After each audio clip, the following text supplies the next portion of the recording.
Doctor Yunus সরকারকে বাধ্য করার জোরালো ঘোষণা দিয়েছে জামাত ইসলামী।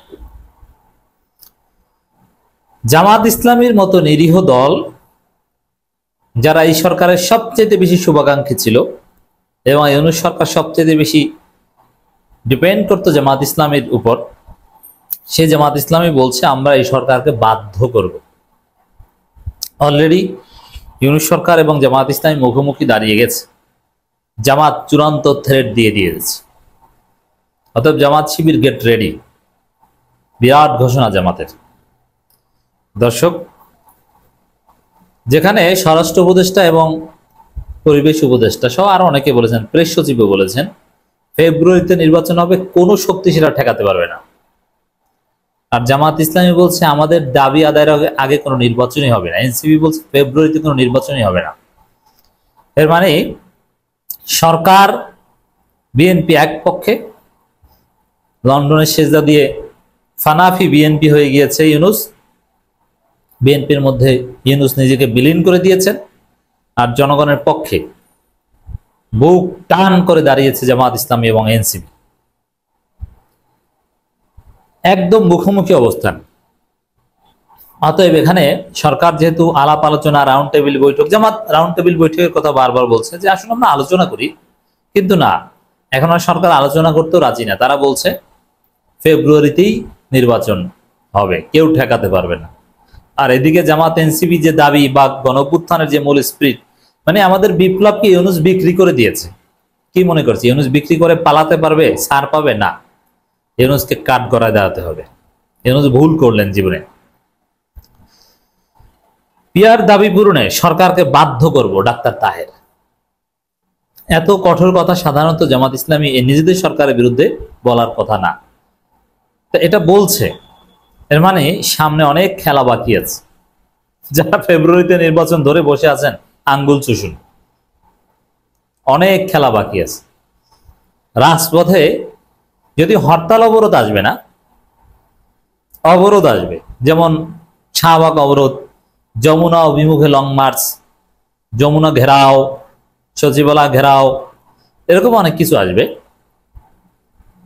এরপরে খেলা দেখবেন ফাইনাল, যে এরকম সহজ না, নির্বাচনের তফসিল ঘোষণা করে দেবে আর সুর করে নির্বাচন হয়ে যাবে, অথবা কিছু দল নির্বাচনে অংশগ্রহণ করবে না, তারপরে নির্বাচন হয়ে যাবে। এটা হাসিনার আমল না।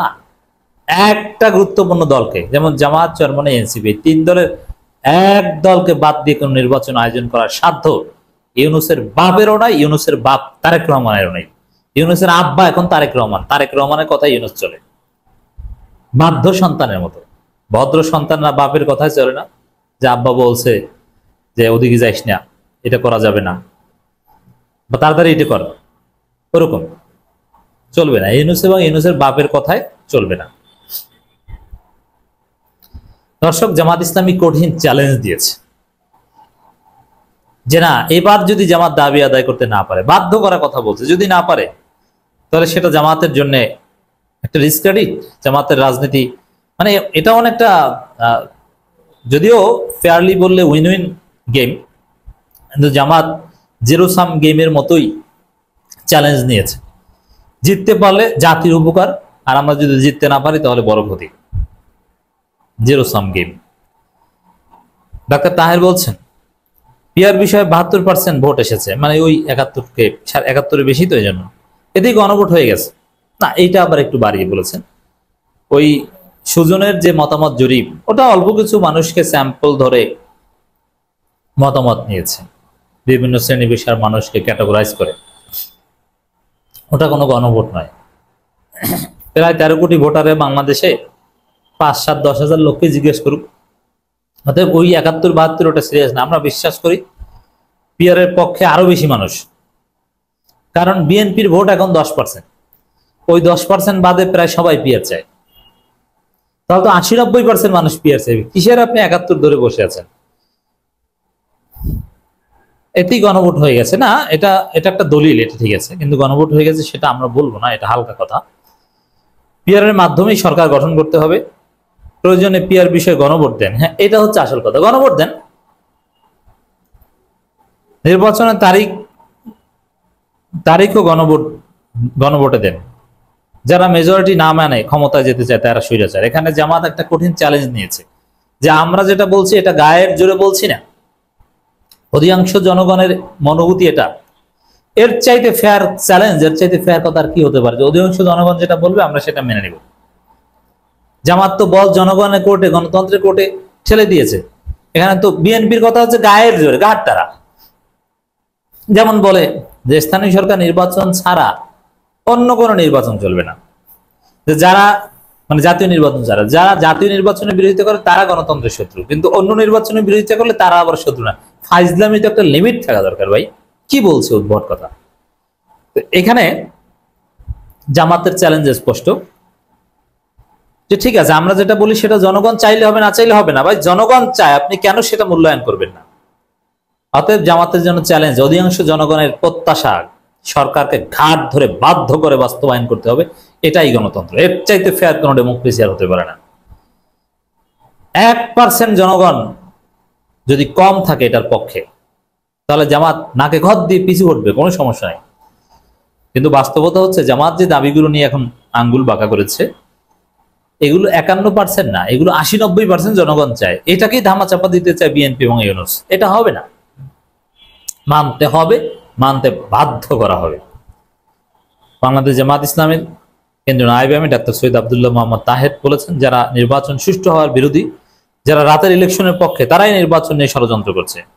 আমরা যারা পিয়ার সংস্কার চাই তারা আবার ঐক্যবদ্ধ হবে এই দাবি পূরণে সরকারকে বাধ্য করব। তাহলে জামাতের তাহেরের মতে বিএনপি রাতের নির্বাচনের পক্ষে, তারা নির্বাচন নিয়ে ষড়যন্ত্র করছে, তারা কারচুপি নির্বাচন চায়, তারা ফজরের পর রাত 8টার আগে নির্বাচন হয়ে যাক এইটা চায়। এটা হচ্ছে বিএনপি, এটা স্পষ্ট করেছেন, নাম বলেন নাই কিন্তু বোঝা যায় স্পষ্ট বিএনপি কে বলেছেন। কারণ বিএনপি সংস্কার চায় না এবং ইউনূসও সেই রাতের ভোটের পক্ষে সায় দিয়েছে, কারণ তারাও এখনো সংস্কার চায় না। এই জন্য সরকারকে বাধ্য করার প্রশ্নটা এসেছে। তিনি বলেন যারা সংস্কারের বিপক্ষে তারা নির্বাচনের বিপক্ষে, যারা সংস্কারের বিপক্ষে তারা যেন তো নির্বাচনের পক্ষে। আপনারা ভাবছেন হাসিনার মতো রাতে ভোট করবে, এটা হবে না, জনগণ এটা হতে দেবে না। জনগণ এখন মরে নাই, এখনো মরে নাই, তার মানে কঠিন আন্দোলনের ঘোষণা। তো এখানে বিএনপির ন্যারেটিভকে একদম গুলিয়ে দিয়েছেন ডাক্তার তাহের। কি যে বিএনপি বলে যে অমুক দল নির্বাচন চায় না,